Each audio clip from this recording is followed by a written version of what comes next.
Are you ready? My coach, Barbara H. Smith. Why did I hire her? Because she's the best. Barbara H. Smith is a powerhouse. She just walks in the room and grabs your attention, and she does that in a way that just makes you feel loved and like she's paying attention to you. She cares about you, and she wants to see you be your best self. She was able to dig inside and find the passion that was deep within me. Barbara's energy is one of the reasons that I had to have her as my coach. I love the way she is real with people. The reason I felt like I needed a coach was because I have some big goals and I needed to build my confidence. I knew that Barbara could help me do that. I felt that I could trust her. I would definitely recommend to get coaching from Barbara H. Smith if you feel like you need to level up your confidence. She would just help you feel like bold, like you can take on the world. She has really shown me who I am. She has changed my mindset to a place that I know that I am more powerful today than I would have ever been if I had never met Barbara Smith.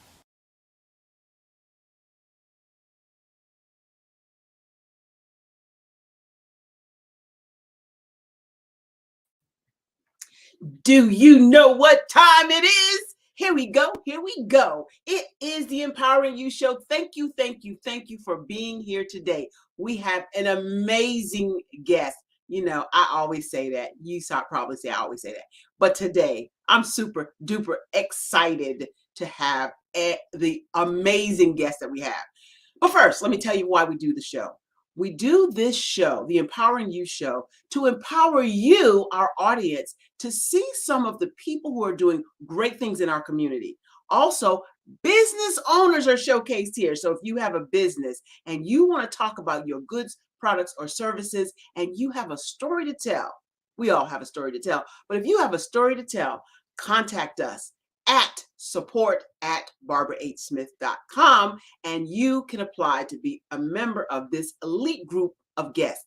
So without further ado, this girl crazy about the show, crazy on the show, the sensationally smooth Shani Smith.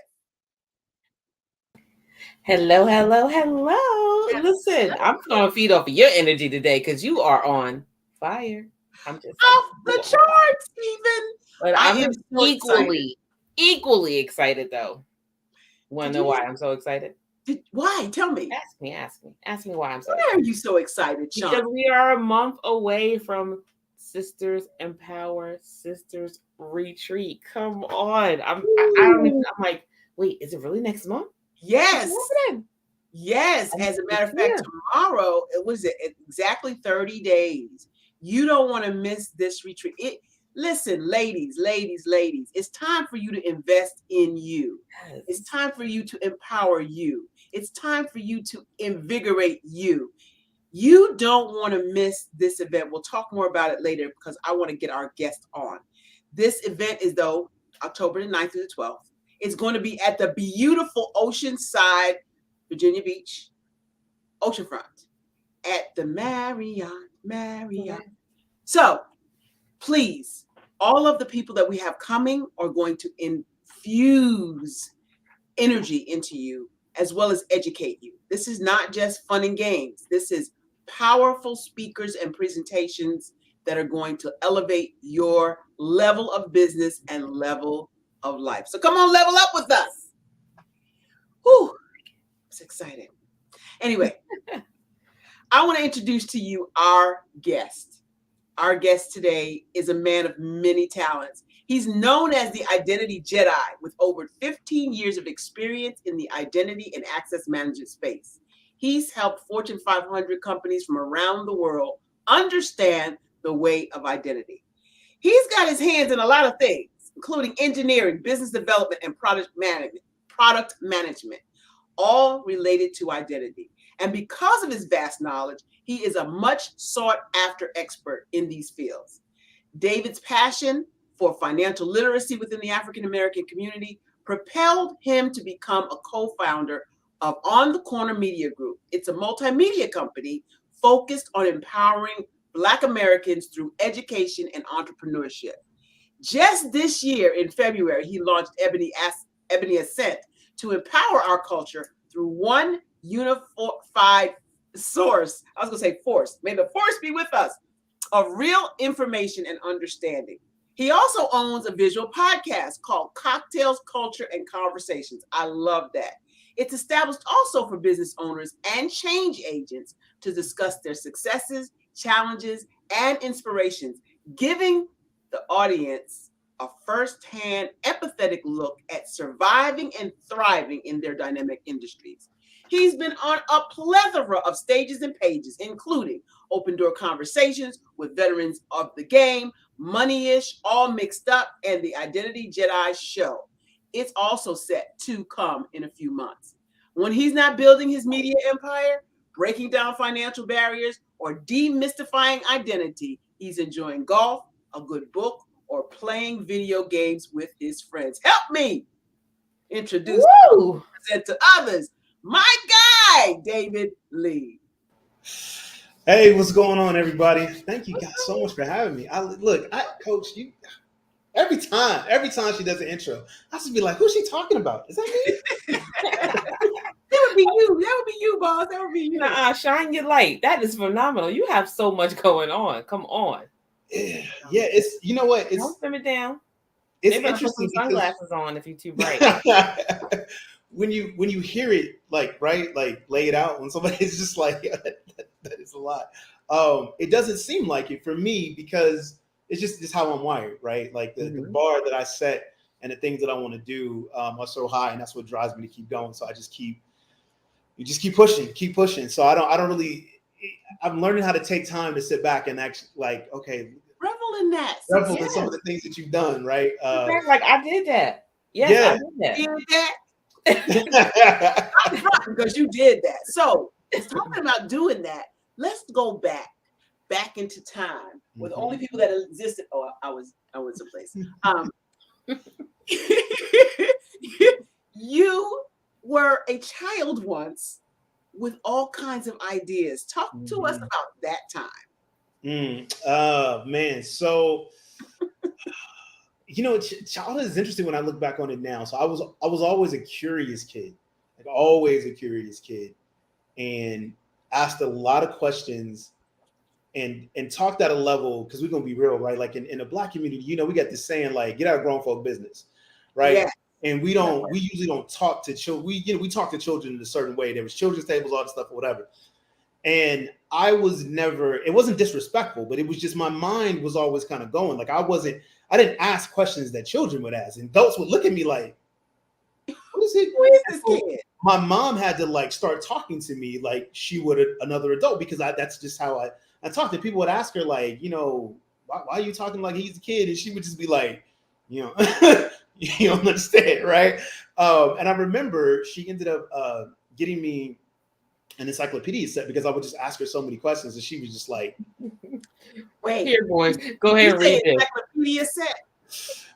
Yeah. So it was. I'm trying to remember. I don't think it was the Britannicas or whatever, but I do remember that it was a set of encyclopedias, and I would go through them just to. And look, I'm not gonna sit here like I was some kind of phenom. I didn't know everything that was in there. But I mean, for a kid whose mind was going, it kept me big. I would just flip through it and I would read certain stuff. I was like, oh, this is really cool. And this is whatever. And I would go through, show you guys how much of a nerd I really am. I would go through the dictionary, right? Starting from A to Z, and just look at different words. Like I remember aardvark, right? And I was like, what is an aardvark? And I would go look in the encyclopedia. What's an aardvark, right? And I would just do, and it would keep me busy, right? So I wasn't a kid that needed to be running around. My mind needed to be like entertained and challenged. And so therefore, if I did that, like I was good. So, part of that going, coming up, like I was a challenger. I was always a pusher. Right. So I got, I'll tell this story. I grew up in Los Angeles, right outside of Los Angeles. We ended up moving out to the Inland Empire. And I remember going to class and I would finish my work like super fast. Right. It was just like, oh, what are we doing today? All right, done. And so again, if my mind's not engaged and I'm a kid, right, I'm talking. What are you doing? Hey, are you doing this? Are you doing this? Are you doing this? And so, right. So my mom would start getting these reports. Oh, he's being disruptive in class, stuff like that. And my mom worked as a customer service rep, right? So she couldn't really get off the floor. So if somebody called and took off the floor, that was a big thing. And so they would call and be like, hey, he's being disruptive to class, all this stuff or whatever. And look, for y'all that got Black mamas, y'all know like that. She like you can't call it a job. right. Number one. So I had 2 flags. Number one, you had them people call my job.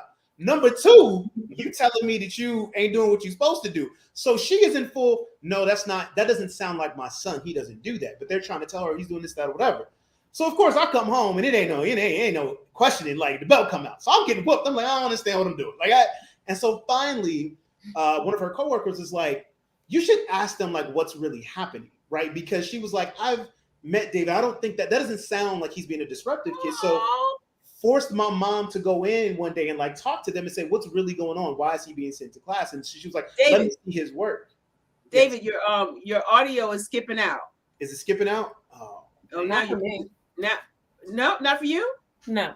Okay. All right. Okay. I gotta hear about this angel coworker that's behind.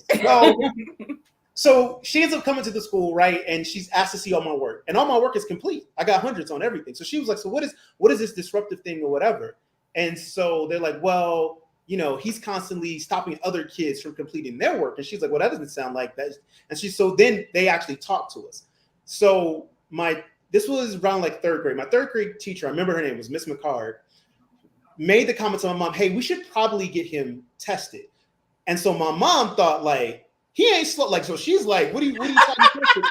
And it was like, no, like she was like, we need to, for placement, like we need to see like where his level is, right? Turn to find out California had this thing called gifted and talented education gate classes. Like I tested out the charts. So I was like, we need to go put him up. Like this work is too easy for him. Let's start putting him and giving him extra work. And so now same thing, right? If my mind's engaged, I ain't talking to nobody else because I'm in my own world. I'm learning, I'm having fun. So that's the kind of type of kid that I was. So I was always pushing and asking people like what something was. And then I'll tell this last story. It was Black History Month, which, I ain't playing no games come Black History Month. Because again, as a kid, like I'm learning about all this stuff. Wait. You went too fast because you come from California. Wait a second.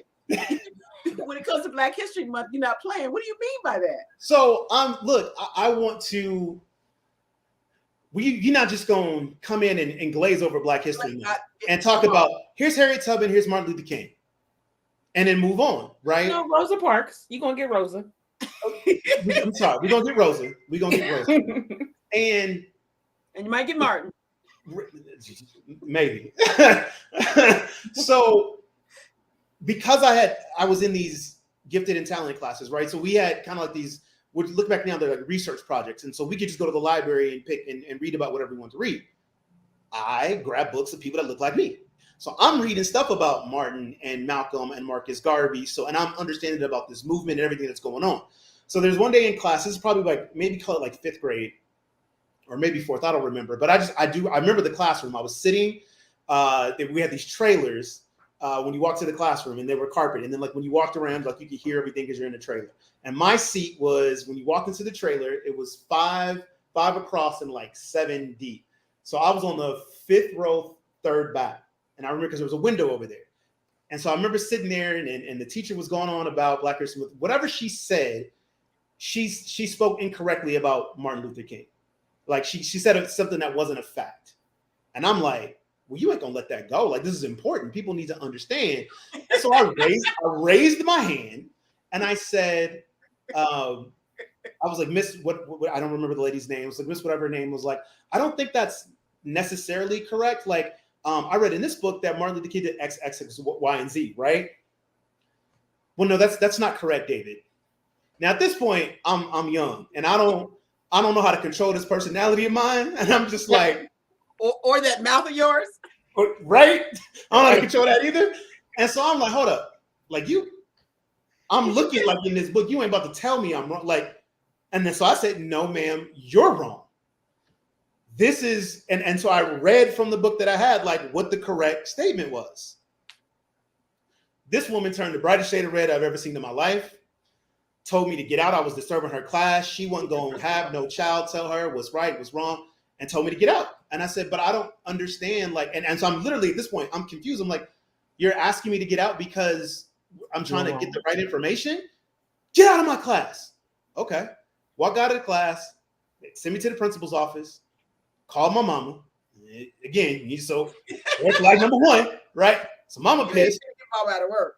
And she like, what happened? Because what they told her is he was disrespecting a teacher.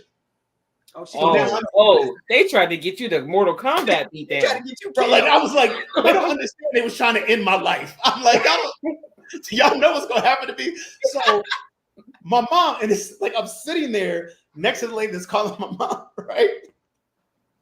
And I can hear her through the receiver. I'm just like, I'm dead. Yeah, pretty much. And she was like, is he there? Yeah. Put him on the phone. And I'm just like, you like, right? He's like, what happened? And like, that voice that they get it's like, don't you? It's the scary one, right? Where she ain't mad no more. It's all what happened? And I'm like, I said, look, Mom, we were talking about MLK, and I explained to her everything that happened. She was like, so what did you say directly to the teacher? How did you disrespect the teacher? Did you say like that she was wrong? I said, my mom will tell you exactly what I said. And I told her, and she said, put this person back on the phone. She was like, put him back in class or send him home. I will be there tomorrow, right, to talk to you guys about this. So I come home, I'm thinking I'm about to get my butt whooped up and down. But she comes home, she was like, look, what you did was the right thing. I'm gonna talk to you about how you did it, right? Yeah. Because she knew that this was something that was important to me. So I wasn't trying to disrespect this teacher, but I'm just like, yo, this is important. You got to get this right. You can't just say like random stuff. Like these kids, we trust in you. Like whatever you tell us, we gonna listen if you're saying the wrong thing. And so we ended up having this big kind of council, and they brought in like this teacher, my mom, the principal, and then again, my Miss McCarg, my third grade teacher, because I'm still in the same like little middle school thing or whatever, comes in. She knows me, and she's like, "That's not David." She goes, he probably, and she said, he probably didn't say it in the way that you like. She goes, but this young man is not about disrespecting anybody. And so they kind of ganged up on this teacher a little bit, which then I felt bad because I'm just like, I'm a kid. I don't know what the hell going on. I'm just like, look, all I'm trying to say is that wasn't right about MLK. And it needs to be right. And don't whoop me. Right. And I was like, which I can't say that because then they're going to call CPS. And I'm just like, all right, whatever. Anyway. That was good. So Shani, you got some questions for David before I go in? David, I just want to say, I know you have to find some kind of way to find that third grade teacher and that coworker that saved you behind on that time, right? But I don't think you know how uniquely different you are. I mean, the fact that you were surprised by your bio, then you just sit back and listen to that. You, from the beginning, have always been thirsting for knowledge. It only makes sense that you would be the dynamic person that you are today, because we definitely do understand. I think we all can understand the culture of you should be seen and not heard. Mm-hmm. And, when you have somebody, you got the right mother that was able to foster that curiosity in you. And yeah, because she could have squashed that. She could have squashed that easily. And many, many, many parents have done that. Yeah. Thank God my parents didn't do it, but many parents have done that because the teacher is right. And they don't investigate to find out my child is really bright and y'all don't have enough to engage. Yeah. So many stories I could tell about me and my mom. Like the relationship that we formed, right? I mean, it always changes as you get older. Right. But the thing about it, I think was key that both of us kind of learned later on where we are now. Like we talk now as like, this is still my mother. Like, don't get it twisted. Like I am. Right. But like we have like this amazing friendship now. Right. But even though she's still my mom, it's just like, so we can talk about a lot of things. And we've talked about, just things that we went through. But when I think for her, what it was is, I can't remember what age I was, but she remembers telling the story. I had never gotten less than a B before at this point, like wherever I was at in my little small life, right? And so I forgot what happened. I think we had transfer schools or something like that or whatever. The teacher gave me a C, not because of anything I did, because like, I don't have enough work, so I'm gonna just give him a C. That was the first time I'd even seen that letter on a report. I came home bawling. Yeah. My mom was like, you were inconsolable. She was just like, and I think she knew then, like, how I looked like, okay, he's different.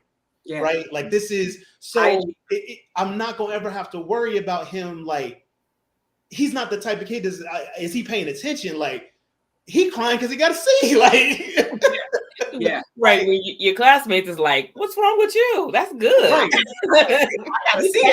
I'm good. No.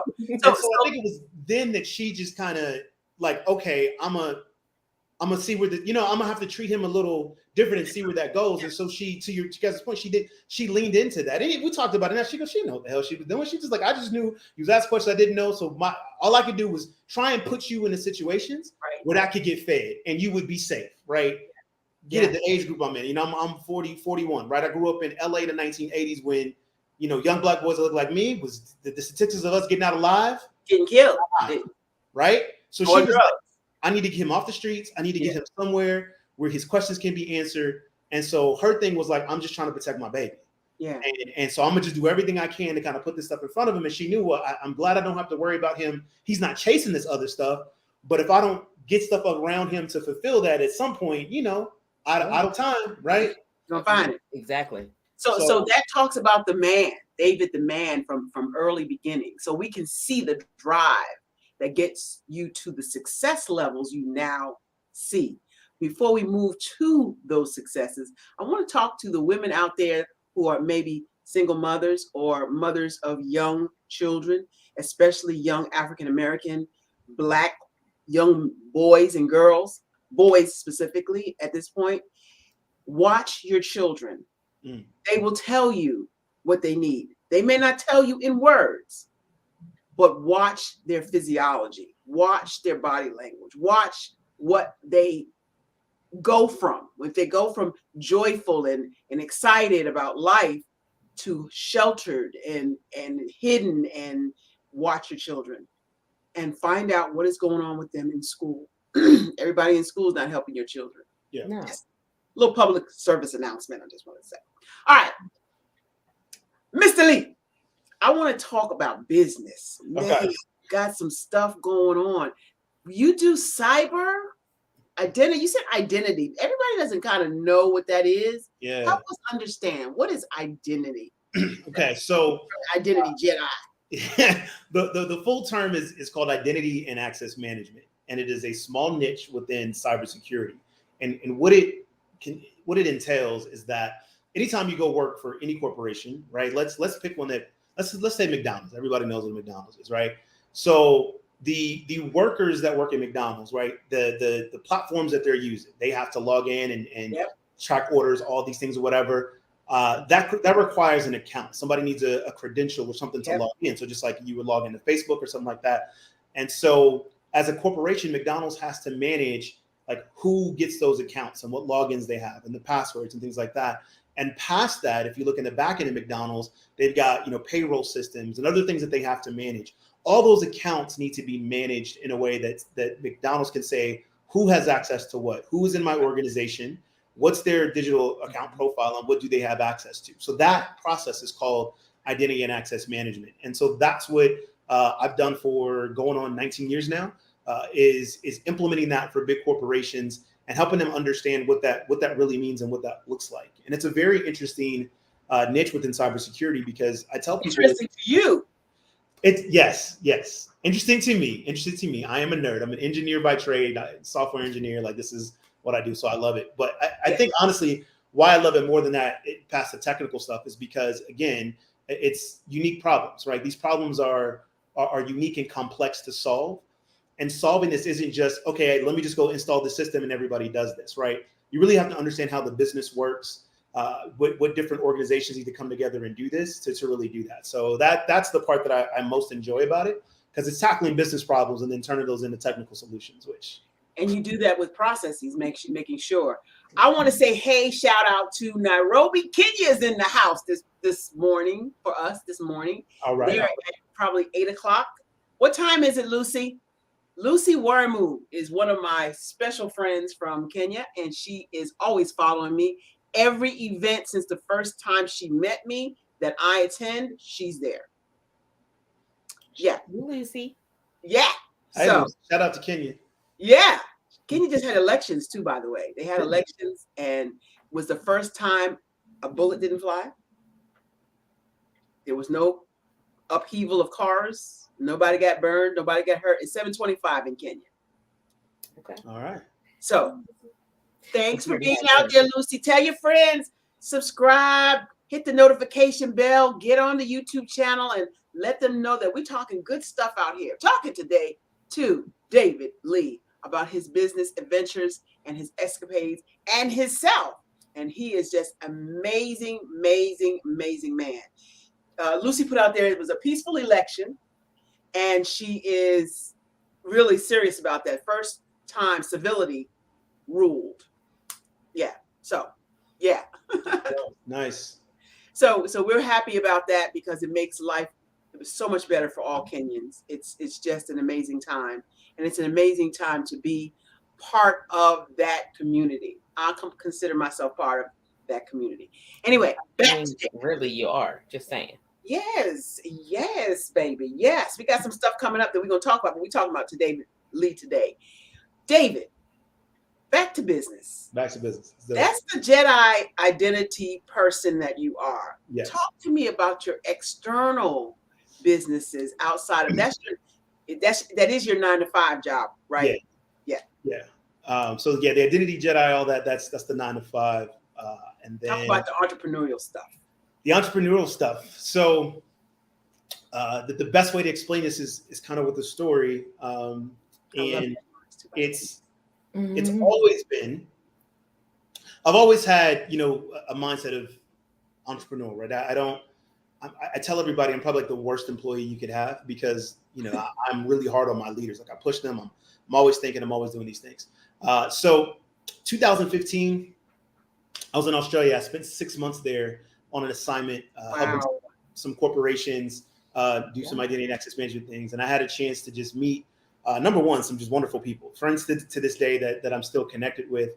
But more so, the experience that I had there, kind of started really tugging me and started to make me look at what I wanted to do with life. So it's, mid-30s. I've done some stuff in my career. At this point, I've been traveling internationally. I've been speaking. I've been doing some things. I've had some nice success. I'm like, look, life is good, especially, for me, where I kind of came from and to see where I was at now. Part of this trip, I had a business trip to Singapore and stopped over in Singapore, checked into this hotel, and I'm on this hotel and I'm like overlooking the city and I'm on the phone with my mom. And I'm like, Mom, guess where I'm at? She goes, where are you? I was like, I'm in Singapore. And I was like, I don't even like Singapore, Mom. Like, what is that? And she was just like, you made it, like this is, and that we just, and it was nothing like really, we just talking, just having that moment. And we're just both just kind of like, I could hear it in her. Like, she's like, my baby did it. Like, this is, like you've done more things than I could have ever tried and laid out for you. And I'm like, this is crazy. And so I get off the phone with my mom. And so it starts this kind of feeling like, all right, like, what's next? Like, what do I do with this? I'm not some special like unicorn. Like this, everybody should get this feeling, right? Like, yeah. Do you have brothers and sisters? I do. I have three total, 3 siblings, 2 sisters, 1 brother. I am the youngest, right? I tell we joke all the time. I was like, oops, one more. And then you question everything, so they had enough of you. I bet. There's all kinds of stories we can talk about that. It's been a ride with them. But so when I get back to Australia, I'm getting ready to pack up. I'm getting ready to leave, and I have this moment as I'm packing my bag and putting stuff, different things together, and I just start breaking down crying because I'm just like, I don't know what's going on. Like I don't want to come home. I end up calling my brother. Him and I are really close. He ends up just kind of talking me through it. We're on the phone going through different things, and he's like, you need to find. This is you're being called to do something next, and you're fighting it. You need to lean into this and figure out what it is that you want to do. Like there's and we're going to find out what David wanted to do right after the break. You're going to have to wait. Don't go anywhere. We're coming right back after the commercial break. Hold that thought, David. Got it.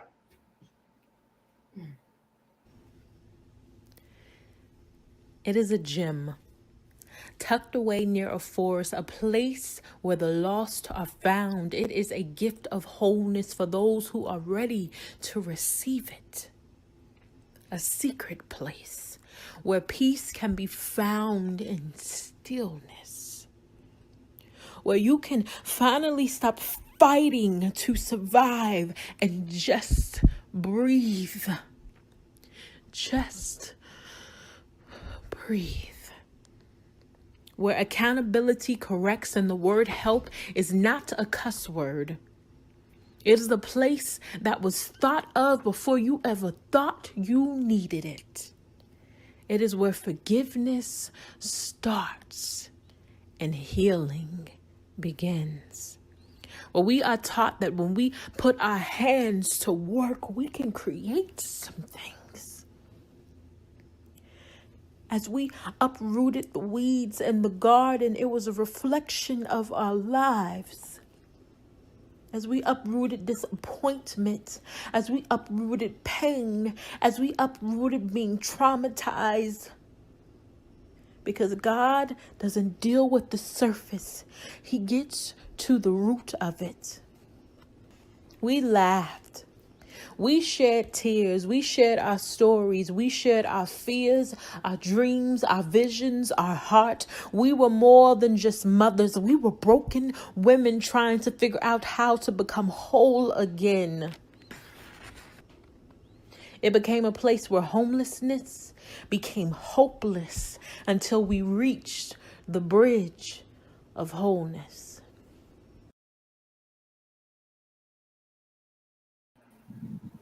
Yes, the bridge to wholeness. We're talking about Natasha House. We are going to be supporting them for the retreat, Sisters Empower Sisters to Advance, in October 9th through 12th. We're back, and we're talking to David Lee.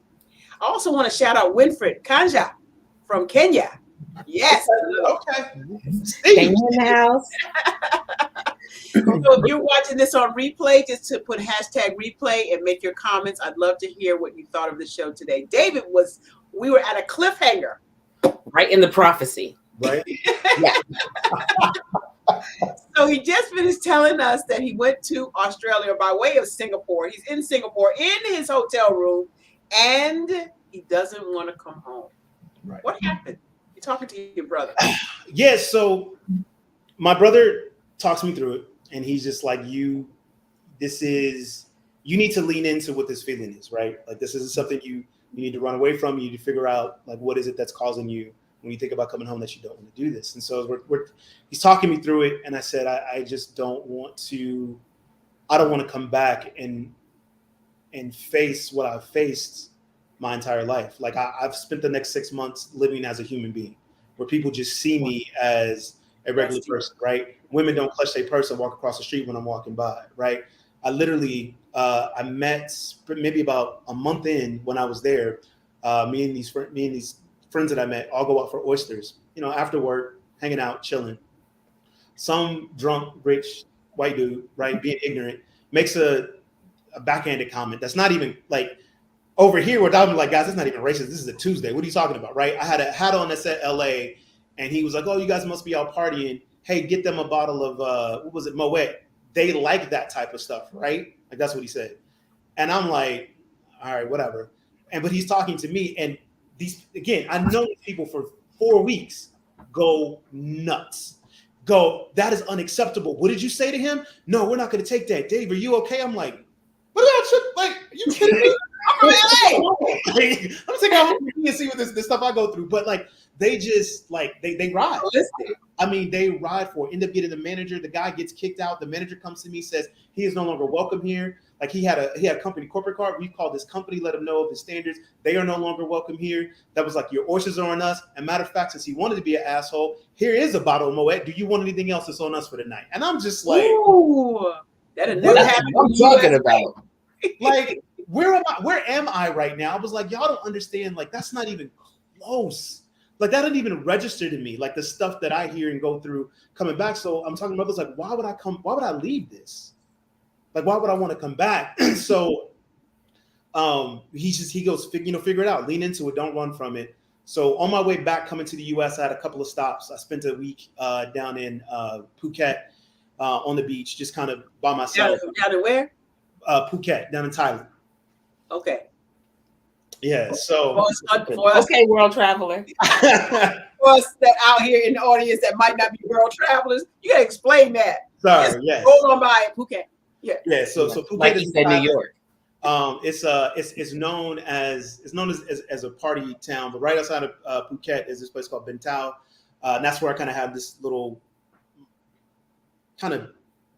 mini resort. But I had my like little suite or whatever in the beach, stuff like that or whatever. And I just kind of relaxed and was off to my own. But so anyway, I spent that whole week just kind of thinking about some things, and I ended up going on a cruise. There was like a little cruise that kind of took you around the different islands, and the guy that led the cruise was a local there. And we were chilling because I got there early. And he goes, oh, you're American. You can tell, obviously we have this accent. And he goes, the problem is with you Americans? He goes, you guys don't realize, you guys take everything way too seriously. You guys want too much. He goes, you know what? I mean, he goes, you probably make more money than me. I don't even know how much money you make. It doesn't matter. You probably make more than me. He goes, I'm richer than you. He goes, I wake up every day. I do what I love. I'm on this boat. My family gets fed and I relax. He goes, you guys don't care about what's important.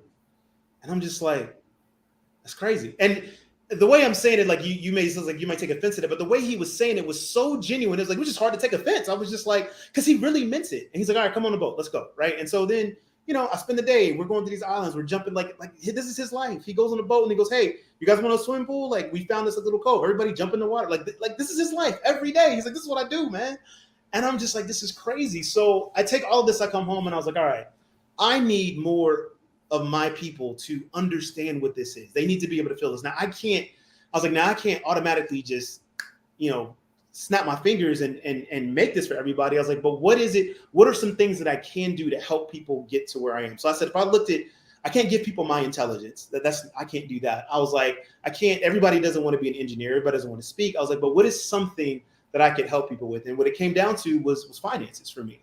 And I was like, if people really understood their finances, then like that unlocks so much stuff, right? Like being underneath financial ruin is literally shackles. It is. Right. And it not only does it shackle you from the things that you can do, but it starts to shackle this here because you start to think that I can't do this because I can't afford this. This is never for me. That life doesn't for me. These things I can't get because this starts to affect your mindset. I said, so if I can change that, if I can affect that, then that can help get more people to be able to do what they want to do. Because if I walk to any person right now and said, look, if you woke up and didn't worry about how your bills was going to get paid, how you was going to eat today, right? And you could do whatever you want to do, what would you do?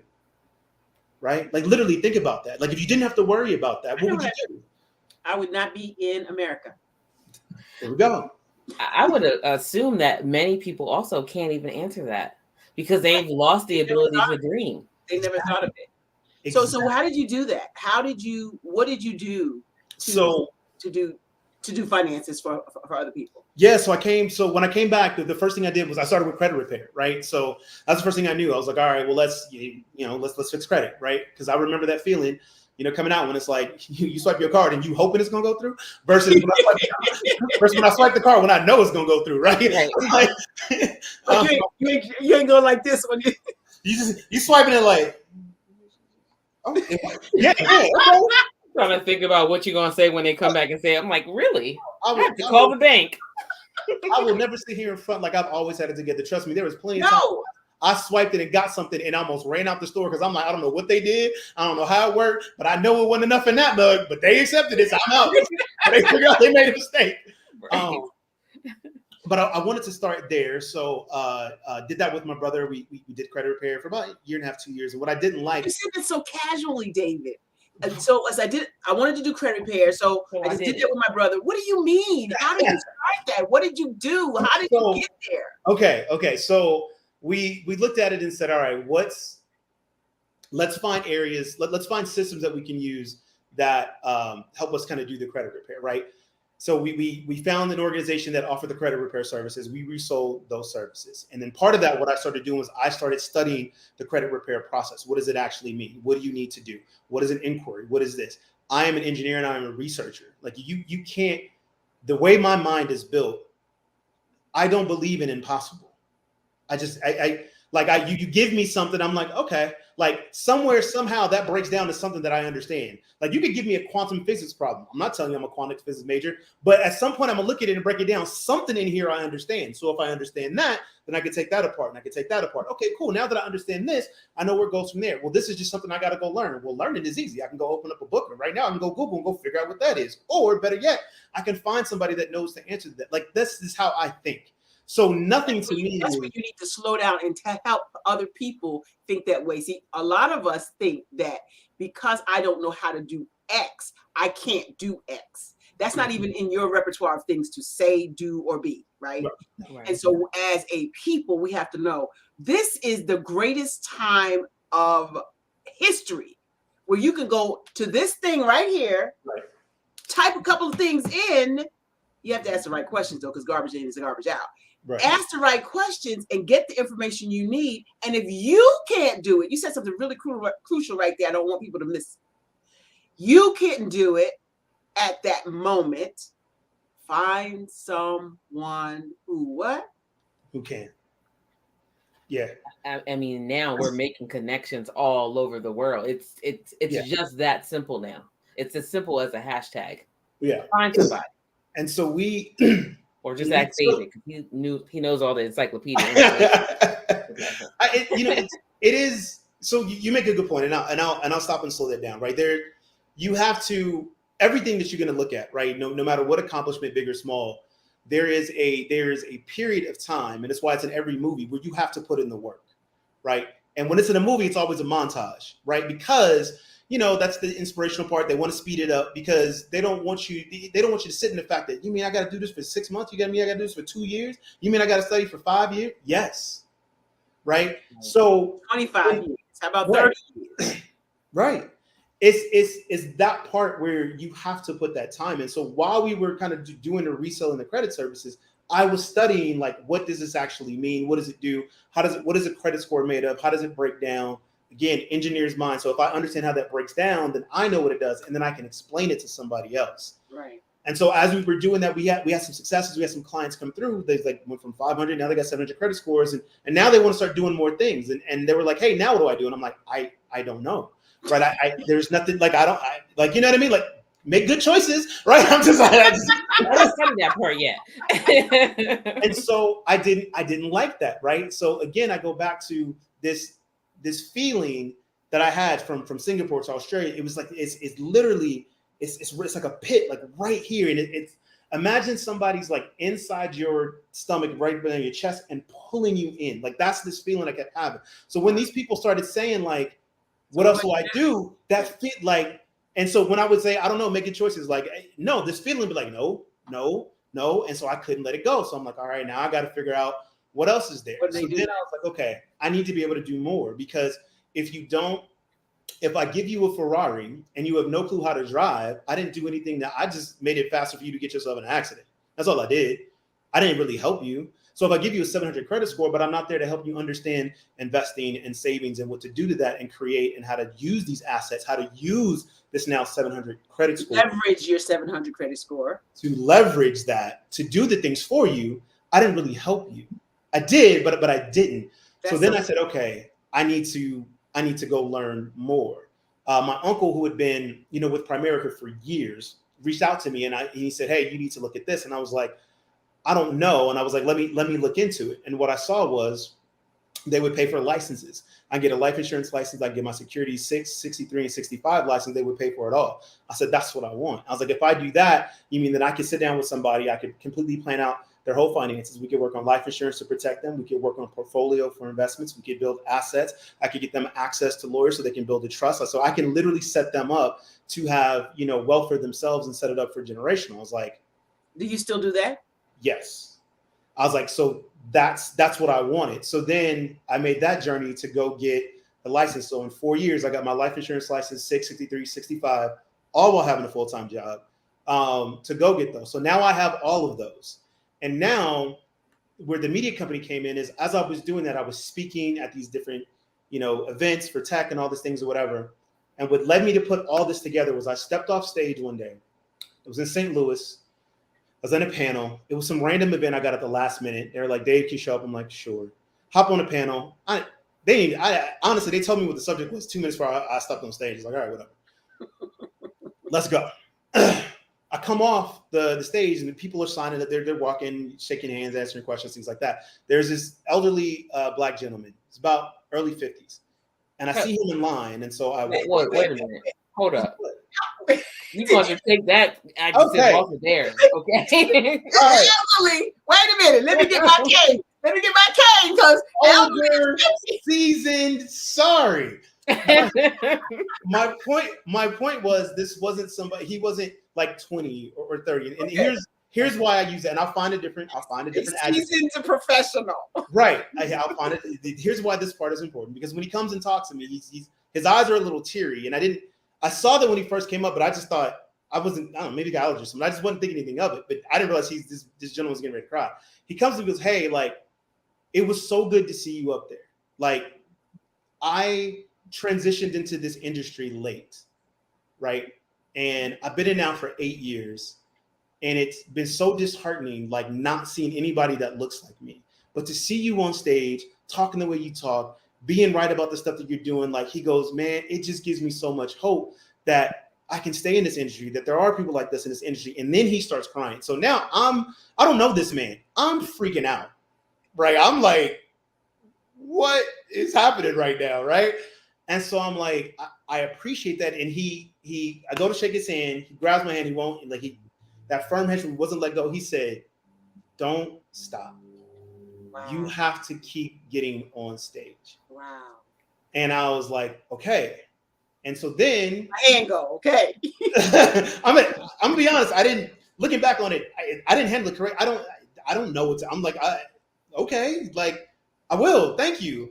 And I'm like, you okay? He goes, brother, I'm good. This is everything that I needed. And then he left. And so I was like, all right. I get on the plane coming home. The same feeling, right? Tugging at me. And I'm like, what now? like, what do you want me to do? And so I looked at it and I was like, I have to keep, like, this platform, I have to use it. Like, you have this gift, you get on stage, you talk, people listen, they want to come see you. You need to take that and put the two together and combine it. And that's what led to the conversations around, then how do we do this? I had already been podcasting. I was like, well, let's change the narrative. Let's change the things that we talk about. And then we'll do this. We'll talk about these important things. We'll talk about the finance things. We'll give people, our people, real life insights into, like, what this is, but from us, right? Yeah. Because it's just so different. That started to teach me that representation truly does matter. Because it really does matter when you talk about all this stuff and you see somebody that looks like you. And at minimum, right, you can just have that connection. Like, other cultures have their language, right? Like, you talk to somebody who's native Spanish speaking, and the joy when you speak Spanish to them, because they're like, that's my language, right? Like, and for us, it's just like when you have that, like, just like we talked about, you know what the words are, you know what I'm gonna call your mama and she at work, you know what that means. Like, not everybody get that. Like, that it's a comfort. Right. And now, right, there's a connection there, and so all of that came to a head. Was like, all of this has to come together. And that's the feeling, that same thing in your gut, that you need to see someone that looks like you, was how I felt in Nairobi. Mm. When I got off the plane and the air attendants, flight attendants, pilots, bankers, students, everybody looks like me. Yeah. Like, to the point where, I'm gonna tell this really quick story. Went to the ladies' room, and I walk out of the stall, and the lady is talking to me in Swahili, like she thought I was Nairobi. And I'm like, don't talk, don't say anything, just let her talk. So finally I said, you thought I was Kenyan, didn't you? She went, you're not Kenyan. No. But I am. My heart is still in Kenya. Right. So I get that feeling. I get that. And we have to connect more with what that spirit is telling us. We have to do it because it's our guidance system, right? Yeah. It guided you to these things that we tune out. A lot of times we just tune it out. Shani, you have an experience like that? Totally. And sometimes you're just numb to it because you're just in the everyday of life and you're so caught up with and burdened by, I have all these bills, I don't have time to do that. You don't even know that thing is there anymore. Yeah. Like, what is that? I'm so grateful that every time you heard that or you felt that pulling, that you answered the call. But many And now people don't. Nessie's on. Nessie from Kenya. 3 Kenyan ladies, Lucy, Winfred, and Nessie from Nairobi, Kenya are on. Look at that. You see that? Yeah. I got people's back. I got people's back there. You got him. International. Yeah, Shani, I want to follow up with one tidbit to that too. Like sometimes you have to. For me, I followed it the second times because I knew what it was when I first felt it, but I felt it away from everything. Right? I'm thousands of miles away from home. I'm thousands of miles away from the things that would distract me from it, and it was. Sometimes you have to be taken away to be broken down, right? Come on. Wait. You got you got to say that again for the people in the back. That's roll it back. Roll it back. What? You know, sometimes you have to be taken away from where you are so you can be broken down because we live, especially our people, we live with so many guards up. We have no, like, I'm gonna speak as a Black man when I walk out of my door every single day, not knowing how many people just want to see me dead, not knowing if it's, you know, a cop puts on his lights and whether or not how that's going to go, right? Black, I can only imagine for Black women walking out the door and all the stuff that you guys go against. So we walk in this world where we have all these things up that we have to guard against. We don't have time for anything else because we are just literally trying to survive and hope that nobody is trying to harm us, right? Or our babies or the people that we love. Yeah. So that's number one. So it's almost, I won't say impossible, but it's really hard to be able to connect with anything when you have all that going on. But now you're taken away, as for me, and I'm away from all that. I'm able to experience and walk in life where I don't have those. So what I put all of the guards down. And so at that point, now that can happen. And that feeling now I'm like, oh, what is this? How did you get here? Like, right? Who am I? Who let you in? What is this going on? Right? And he calls it unmasking. Yes. We get unmasked. Yeah. It's such an incredible, because we mask all the time, just like you said, David, because we have that guard all the time as African Americans, we don't even know that we have it.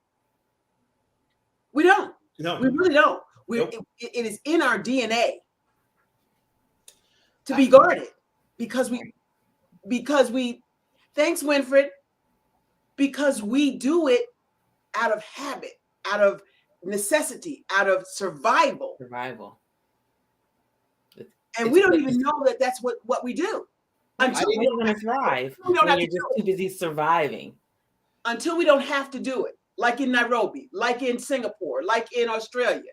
When you're somewhere else where it's all pulled away because you realize you're just a person. How about part of a race? The human race. Right.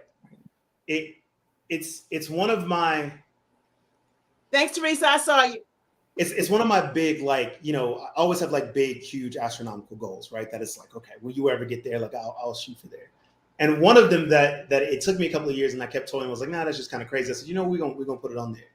Is that I'll put aside a fund, and like every year I want to take 100 Black people just from wherever you are, and I'm gonna take you away. Like, we just gonna tell me where I'm Japan, Australia, whatever, and I'm gonna do it for an entire month, right? Enough time, to your point, for that to happen, where it's like, I just want you to experience life differently and realize and watch the weight come off your shoulder. I didn't even realize I carried it until I got there, and it was. That's my point. That's my point. Yeah, I want to shout out some people. How would you know? Got Lynn Blizzard out there. Yes, 2 thumbs up. Darlene my cousin. Darlene Ramsour is out there. That tongue-tied, Darlene. I know how to pronounce your name. Primo Morea. Aubrey Jones is out there. Hey, my brother. Now you talking about the Black Panther Party. You need to talk to him. And Sophia, so glad to see you out there. We are so excited and elated for the conversation today with David Lee. And I'm so happy you all jumped in. A Facebook user that I don't know who that is, Justice Media. Okay. Yeah, we know who that is. All right. Thank you so much for being out there. David, you are a phenomenal guest. We want to talk just few little minutes about this empowerment event coming up for Sisters Empower Sisters to Advance retreat. It's an executive women's retreat. It's going to level up your life. I promise you that. You'll walk away rejuvenated, re-energized, reinvented. You're going to every fuel. Yes, because we're going to come back and you can give from the overflow. Okay. Yeah. We're always just giving till we're on E. Yeah. You're going to be poured into by these phenomenal speakers we have on the platform. Off the top of my head, we have the incredible Brian K. McNeil, sales confidence coach, the world-renowned Holly Bird Miller. She's going to be doing some stuff with us to rebrand us. We have Dr. Michelle Boone Thornton, who's going to be giving us how to unmask. How about that? Work on that. And we have Beverly Claiborne is going to be on the platform with us, as well as, who else is out there, Shani? Eliza Carter. Eliza Carter is going to teach us how to breathe through it all. Yes, and we have so much more to share with you and show you that you are going to be amazed. And then it's in a setting that is so serene. The Virginia Beach Oceanfront Marriott is top of the line, 5-star. This is luxe and luxury. If you can see your way to Virginia Beach, Virginia, on October 9th, 10th, 11th, and 12th, we would love to have you there. Shani, outtakes. David, I know you're so busy, right? But we have to talk because I want everyone to know that I know the world-renowned, world-traveling, very intelligent David Lee. Okay, tell us again how we can contact you, please. Yeah, so you can email me at david@onthecorner.us. And then obviously you can check out our website at www.ebonyascent.com. Yes. Way to get a hold of me. And I can relate to your story. I'm in Delaware. I can relate to the story you're talking about in LA, like something serious. My mom also worked. She worked in a factory actually. And like, listen, if those people come on my job. So I'm so glad that you were fostered. Your curiosity was encouraged. And you have become really an icon. And I don't know if you really are ready to accept that because I think you're really dimming back. But if you're too bright, they have to put some sunglasses on. You are phenomenal. Yes, he is. And so here's a question since you said that, Shani. He is one of my clients. And he said he needed a coach. A coach for what exactly? Tell me that. What? Let the people know. What you need my services for? So for me, the biggest thing was when we first met, like I saw someone that was like doing the areas where I feel like I'm being pushed and called to go into, right? I speak the areas that I feel like I'm being pushed and called to go into. Which area is that? Speaking. Oh. So like for me and the things that I speak about and those things, right? And being that and kind of impactful speaker. So that's why I was like, hey, like this is somebody that's doing it. I as many accomplishments I have, I'm never bigger than my own ego. I'm like, she's doing something I'm not doing. So let me go learn. Let me go connect. Let me go see what she can, kind of impart on me to help me on that journey. So right. Because if your coach doesn't have a coach. Yes. I love the fact that you are one of our clients, superstar clients, we call them. And we're grateful to have you. Let's shout out one more time. Lucy, thank you for being here from Nairobi. Nessie, Winfred, Teresa Haskins out there. Darlene, thank you so much. Lynn, thank you for being out there. And 2 Facebook users whose name I don't have except for Justice Media Marketing. Yes, here in the building. I love having you all here with us, sharing and enjoying time with us. We got to get out of here. It seems like it was just a few minutes ago we started the show. David, you have been delightful. Shani, take us home because you know what time it is. It's time for you to step into your greatness. Because what? The world is waiting for you. The world is waiting for you. Let's get it. Let's get it. Let's go. See you next week. Engage, inspire, empower. That's what I help you do as a celebrity, speaker, trainer, and coach. Hi, I'm Barbara H. Smith, known as the Masterful Presenter. I am the one that can help you dig deep inside your passions and deep inside your life to get you to the place you always dreamed. I had the pleasure of hearing Miss Barbara Holmes Smith speak today, and just from her speaking to me today, I have realized that I need to have personalize my alter ego and be able to put myself out there a lot more. I help through speaking techniques, teaching you how to use your words and your body language to inspire people to come up higher. Today's presentation with Ms. Barbara was just outstanding. She has really helped me with her personality, with her being so genuine and passionate about what she believes in and helping to coach, train. Her sense of humor, her energy is just incredible. How do I do that? By coaching and speaking and training. I help you with whatever it is that you want to do next. What is your next? Are you ready to take your life, your career to the next level? I can get you there. Contact me at www.barbarahsmith.com.